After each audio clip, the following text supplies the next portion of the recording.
All right, welcome to the Fantasy Six Pack Network. My name is Joe Bond, founder of FantasySixPack.net. With me tonight is Corey Pieper as we go through his Week 11 waiver wire ads, his top six that you can find published over on Fantasy Six Pack already. And before we jump into things, though, just want to remind everybody: hit that subscribe button, hit the like button, leave those comments, and our all access memberships are still active over on Fantasy Six Pack. They never go away. So go ahead and jump on in over there and become an all access member. Get access to his waiver wire article, which goes 30 players plus deep every single week. And then, excuse me, and a whole lot more. Our Discord, the award-winning rankings, and other sports are football's sort of on the back half now. So you play basketball, you play fantasy hockey, you play some baseball. We jump into all that stuff as well. So come on over there and have a good time with us. So Corey, what's going on tonight, man? It is hard to believe that we are already in week 11, man. Right? It feels like just a few minutes ago that I was talking about drafting lists and who should you draft here, and now I'm sitting here and you said week 11, and it's just wild to think that we're almost to the playoffs. That's nuts. Yeah, I when I said it myself, I was like, wait, are we? Wow, we really are. It's pretty wild. And I mean, it goes fast, man. Like the World Series has ended. We're already playing in mock drafts for baseball. So it's coming fast, man. And it never ends anymore. Like I do legit miss the days where it was like, oh, season's ending. You've got 3-4 months until you have to think about it. Nope. Next day you're like, go. Yep. So, who can be the first one to make it, like the hot takes, the early mock drafts? Like, yeah. who can do it fastest? Good times. Whatever. All right. Let's get things rolling here with your number one waiver pick here. And if I can find the right screen, that'd be awesome. Yeah, there we go. So Mr. Audric Estime, I'm gonna murder that name. He Denver Broncos running back here. This was a guy that in my usage, and I did a thread last week on Twitter. I did not write the article. I mentioned how he was starting to gain a little traction.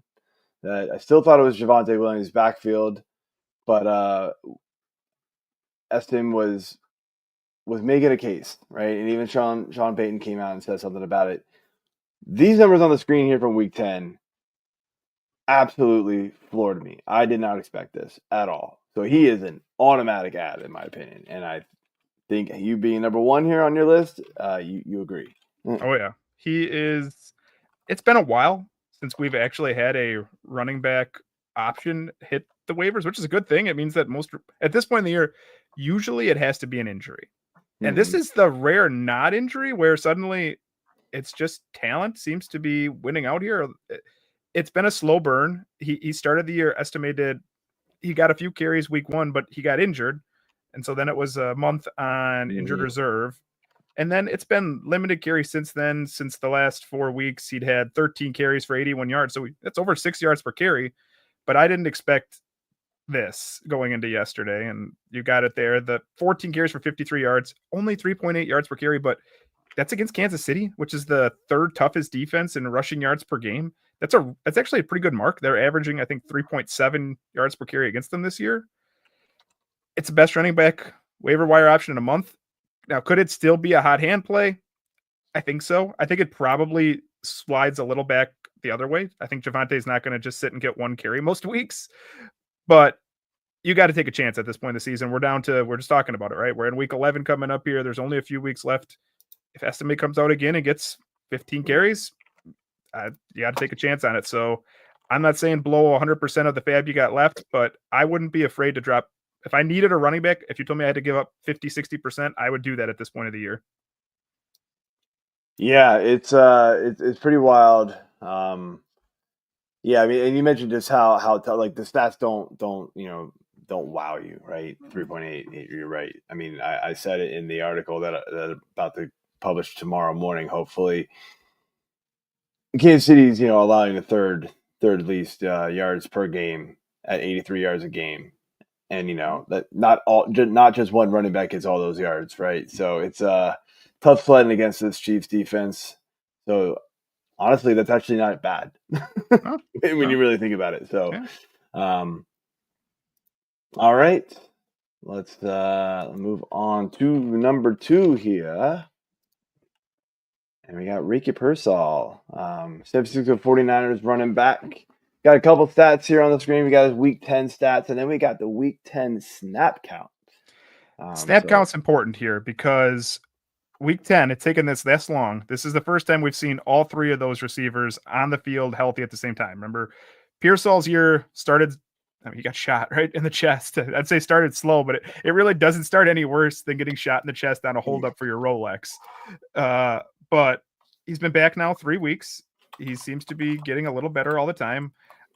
Ayuk is out, and we hadn't seen Juwan Jennings and Pearsall be healthy at the same time. Now, Jennings dominated in snaps. You can see it there, but 41 snaps, I'll take that. That's pretty good. I said 6 targets. He caught 4 of them there, 73 yards and a touchdown. The 73 yards is a new receiving high. He had the long rush the week before, which really caught my eye. I mean, he looked so fast, and he showed it again yesterday. He caught a ball kind of across the middle. He stretched that into about a 40-yard touchdown reception. Big play threat in an offense. Now, here's the problem that I have, and the reason that I'm not buying into this 100% yet is there are just so many mouths to feed again in San Francisco, right? We're back. Christian McCaffrey came back right away, and I think he had 19 touches, 18 touches, something like that. Okay, That's your option 1. You still have Kittle. We still have Debo, Juwan Jennings, and Pearsall. So it's probably going to be a little dependent on the big play, which isn't always the way I like to roll, but you got to go out and add Ricky Pearsall at this point. If you're looking for a little bit of an upside receiver, because he's shown it a couple weeks here, he's getting better, and we'll see if it can keep improving the rest of the season. Yeah, great story. But yeah, it's gonna be a hit or miss. Very inconsistent, I believe. But I mean, a lot of guys dealing with a lot of injuries, and who knows? Tyreek Hill playing today, but who knows how much longer he can go with this really bad wrist injury he's obviously dealing with. So, you could be just scrounging the waiver wire for anybody, and hopefully you can find somebody kind of like him. So, all right. Next up here. So I got to make sure I do this. Albert, what's up, man? You're always first. Got to make sure I get that one in. We got a trade question here. Should I trade Ingram for Love? Ingram and Love for D-Hop, Goddard, and Pickens. I have Kyler at QB, tight end premium. So Ingram for Goddard. I would rather have Ingram. Ingram, yes. Yep. Love depends on how bad your wide receiver core is. Yeah. That's the decision. I mean, like, otherwise, I'd rather have Kyler than Love. So if you're only playing one quarterback, like, I'd rather have Kyler than Jordan Love. Yeah, I just hate the fact that you're like downgrading tight end, unless like your wide receiver core is just terrible. But I mean, because D-Hop and Pickens are good. I mean, it's a great trade on paper. The value you're getting back overall crushes the value you're giving up. It just has to fit your team. Yeah. So, all right, let's move on. I'm sure hopefully he can get back to us with a little more information here. Demario Douglas, guy who's, I think we've said on this show a couple of times, been in the list, kind of in and out, man. What we got? We back in?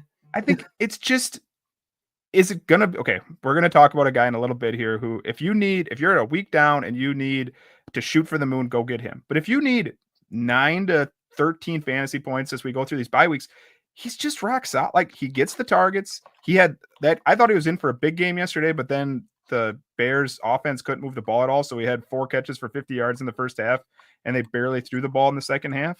But it's boring. I get it. He's boring, but it's boring, but safe. 9 or more PPR points, 5 of his last 7 games. He's only broken 20 points once. So I said, if you're shooting for the moon, I wouldn't pick him. But, if you're filling in a week, I like Demario Douglas. They have the Rams coming up. That's the team right now that Miami's already scored a touchdown on here. And so I think he can do well there. Miami, that's not a particularly scary. I think Numbers wise, they look like a good passing defense. I don't really trust that. And then Indianapolis, absolutely not. So the next 3 weeks, those are pretty good matchups for him. Yeah. If you're just looking for a safe fill-in, I think he's really under rostered. I think he's been under rostered all year. Yeah, I mean, and these numbers right here on screen, they're against Tennessee and Chicago, two of the better defenses in the league. So you've got to consider that when you're looking at like yardage totals and touchdowns. Week 9 was the first week Drake May came back from the injury, right? So it was like, but like the switch flipped really quick with Demario Douglas. Like when Drake May possibly wasn't going to play, like it was bad. Like it was really bad. And then Drake May's back, and there you go. So he's right back in the mix. The passing offense is far better. Lacks a bit of a ceiling, though. You're right. So, all right. Next up here, Trey Benson, and do I start with the comment that Chad put in, or do we start with it? Let's talk about it. Let's talk about it. Calling you out, man. And it wasn't just me. Got to give credit to Corey here too. So we talked about Trey Benson last week, and Chad and a couple. I think there was somebody else in here. There's other people in here. Yeah, we got some pushback. Chirping that it was DeMarcado, and me and Corey were like, nah. DeMarcado's got his role. Yeah. Trey Benson's the guy they drafted to be Connor's backup and like the other guy who can really run the rock. And yeah, thank you, Chad, for owning up to it. Read the article tomorrow because I will be putting it in there as well. So I'm not calling out names. Right. You have to call yourself out here, but yes, very, very funny conversation and comes full circle. But yes, let's quick shout out to him. Like if they fall down, I think DeMarcado he becomes more interesting. But Arizona has been low-key really good. I think they've on a 4-game winning streak here, and the defense that going into the year I thought was going to be a disaster is really good out of nowhere. So hat tip to the Cardinals coaching staff because that's been part of this is that they're getting up big. But we talked about it last week, and it happened again yesterday. Yes, did they blow out the Jets? Sure. But Trey Benson was getting carries in the first half again. And at the end of the game, he wasn't out there either. They went to, I don't even remember. I don't think it was even DeMarcado who got some of the light carries when they were up so big. But that's back-to-back weeks. You could say are his best 2 games of the season there and best 2 games of his career. DJ Dallas. That's right, DJ Dallas. Thank you. 10 carries, 62 yards yesterday, and then 2 catches for 25. That's a new career high. We hadn't really seen that before. Now, he only played 16 snaps, but he got 12 touches on the 16 snaps when he's out there. So they want to get him the ball, I think. Arizona's got a bye this week. I think we've seen this with rookies before, right? Go into a bye. He's on an ascending roll. Maybe they scheme up some more touches for him. You're going to want to try to limit James Conner. We talked about that before. Not a beacon of health. I think you got to go out and add him at this point. It was lower. He was under rostered. We talked about it last week. It's more speculative. Now I want to get him on my teams because this is getting closer and closer to a like 40-60 split. And then I can play him even with James Conner healthy. Yeah. No, and dude, I'm saying those exact same things in the article that I'm posting tomorrow about the usage trends. That yes, it's still James Conner's backfield. He's the guy you ultimately want to start. Benson's sort of a but yes, this is leaning now toward a 60-40 split. And so what I've noticed with the usage trends with James Conner, right, is the last 3 weeks. 81% snaps, 49% snaps, 56% snaps, right? Fine. It feels like that's now going to be bouncing out around, my guess is somewhere around 50-55% snaps, right? Especially in these blowout games, maybe a little less. But it's the rushing attempts percentage that caught my eye, right? It's 80%, 53%, 38%. Now, yesterday was a little bit less than I think you would expect because they were up so big. They sat everybody down. They got DJ Dallas the ball late. Like, probably not going to happen in a competitive game, right? But Trey Benson getting involved early, getting involved in the middle of the game here, 4% rush attempts, 24%, then 31%. So that's going right into that 60-40 type talk here that we're discussing. And so that's huge. Now, look, James Conner's getting all the inside the 5 touches right now. So when they're in the goal line, that's the guy they're using right now, it seems like. he's running more routes, all that kind of stuff. But Benson had 2 targets yesterday, so he's not totally like not involved there. But yeah, I mean, this is a team that now has playoff aspirations. They cannot wear down James Conner. He is their best chance of winning games when it's in a crunch. So they've got to get Trey Benson involved, and this feels like I know Benson's not Jonathan Taylor, but this feels like Jonathan Taylor-esque, where it's all of a sudden like the last half of the season, all of a sudden it's like, oh, yeah, this guy was good. like a sort of high draft pick for a reason. Again, not Jonathan Taylor. I'm not going to really say that to him, but just sort of the scenario is really kind of how it's similar in my head. So, love the Trey Benson pickup, and in fact, I'm mad at myself for not going out and getting him in the league. I have James Conner. Kind of fell asleep on it last week. It is my home league. It is my family league, and they're all kind of asleep anyway. So we'll figure it out. So before we get to this, Dion, you're always on here, man. Sutton needs to get rostered. I don't know what league you're playing in, but yes, he does.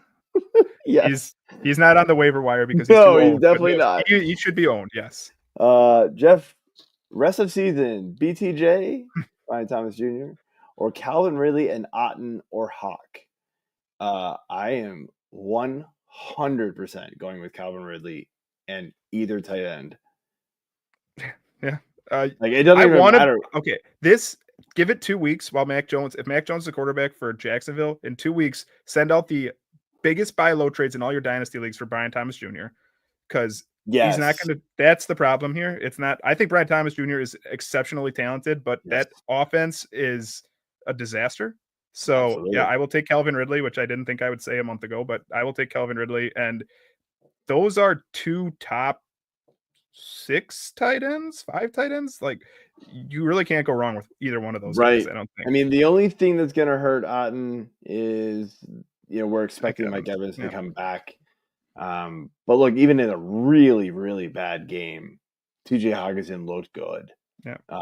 Not bad game for the Vikings. Darnold, I had the Darnold JJ stack in one league and got demolished because I got a whopping 13 points between the two of them. That's not good.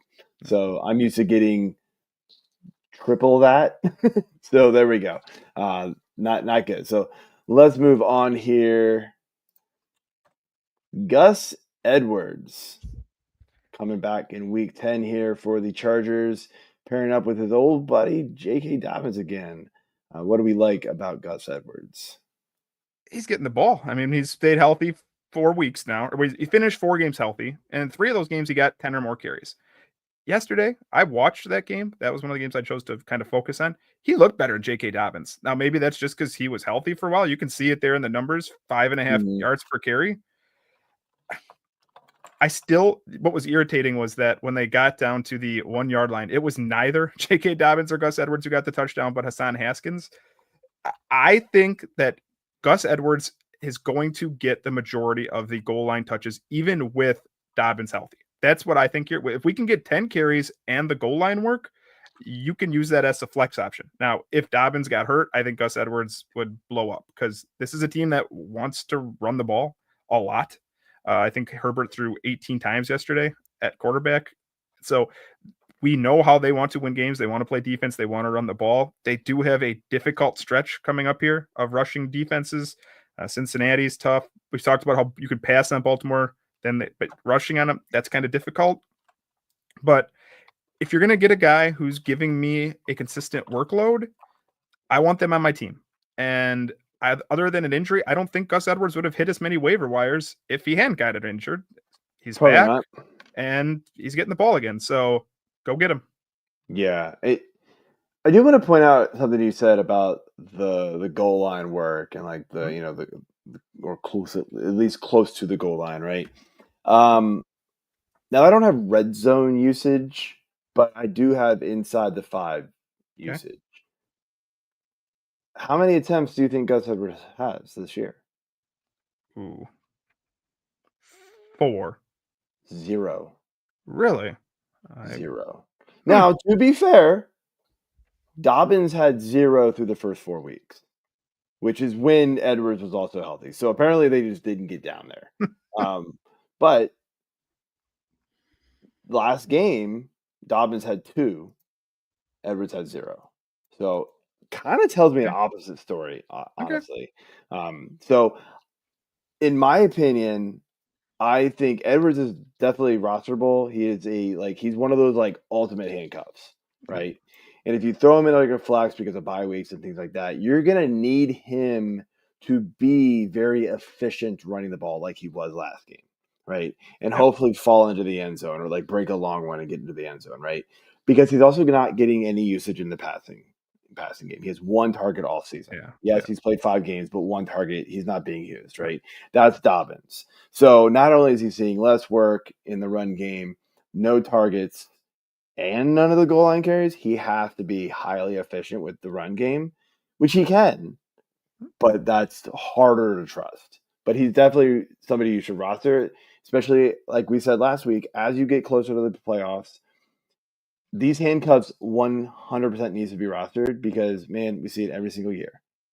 The starter goes down, and then everybody's like, oh no, I don't have any fab for this guy, so the other guy is going to get him just by default, and you lose because of it. Go get him now, stash him, and then you don't have to worry about it. So sleep well at night knowing you have Gus Edwards on your bench. yes. The wide receiver that you sort of sent me I sort of had this vision of you sending me the puke emoji at the same time. The Marquez Valdes-Scantling. You were like, oh no, I'm gonna have to put him on this Waiver Wire article, aren't I? I'm like, yes, you will. It's just not the type of skill set that I love, right? I said, okay, if you need 7 points to win your matchup, start Demario Douglas. If you are down, say you've lucked your way, I don't know, you've had a lot of points scored or low points scored, but you're just trying to beat the number 1 team in the playoffs, and you want to shoot for 30 points, get Marquez Valdes-Scantling and throw him in at your flex because he is the 2nd highest scorer for the week at receiver, I believe, when I did this, behind only Jamar Chase on 3 targets. He caught all 3 of them. He could get 0. He can get 30. 109 yards, 2 touchdowns. I am a Packers fan. I have dealt with the Marquez Valdes-Scantling drop issues at times, right? He will get open. He will drop the ball. If he catches it, it's an impressive play. Oh, it's a home run, dude. Yeah. It is a home run every time. Here is the reason I'm willing to put him on this list because, right, I've pushed back on Alec Pierce when Alec Pierce did this early in the season. I put him in the best of the rest, but I always said, just be careful. I didn't put Quentin Johnson on here last week.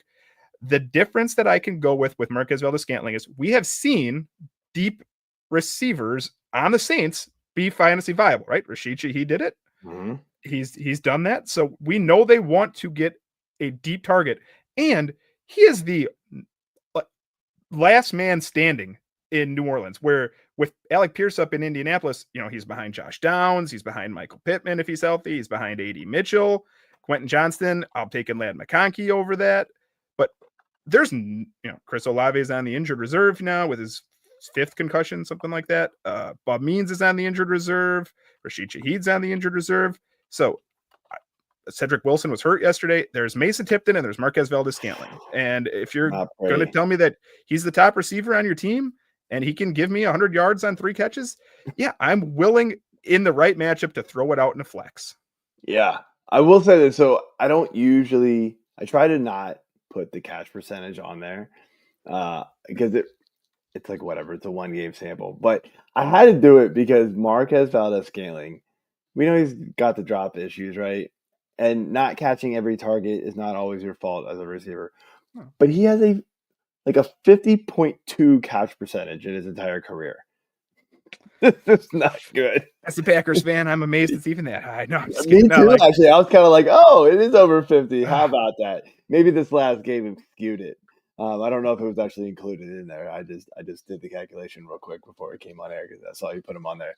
Pretty funny stuff. So, all right, man. Well, that is it for the Week 11 Waiver Wire top 6. If you want to get all of Corey's Waiver Wire, go ahead and check out the article, which is linked into the show description here.